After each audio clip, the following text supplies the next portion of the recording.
সকাল সকাল বেরিয়ে পড়লাম সেজেগুজে জগন্নাথ মন্দিরের উদ্দেশ্যে।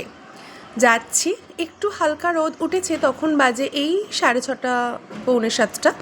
তো চলে এসছি ফুটকড়াই মঠ আবির নিয়ে রাধা মাধবের কাছে। জগন্নাথ মন্দিরের পাশেই এই যে রাধা মাধব। মনটা পড়ে আছে রাধাবল্লভের কাছে, কিন্তু রাধাবল্লভের কাছে যাওয়া না হলেও জগন্নাথের কাছে তো হলো। জগন্নাথের কাছে এই রাধা মাধবকে আবির দিয়ে জগন্নাথ মন্দিরেও গেলাম। আর আমি এই যে ঠাকুরের আবিরে আবিরে মাতোয়ারা চারিদিক।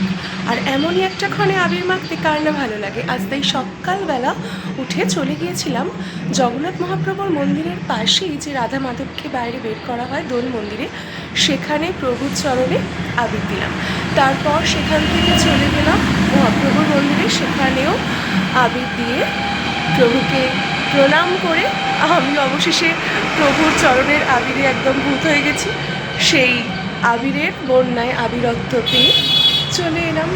আজ তবে এখানে দেখা হচ্ছে পরবর্তী কোনো ভিডিওয়ে। টাটা।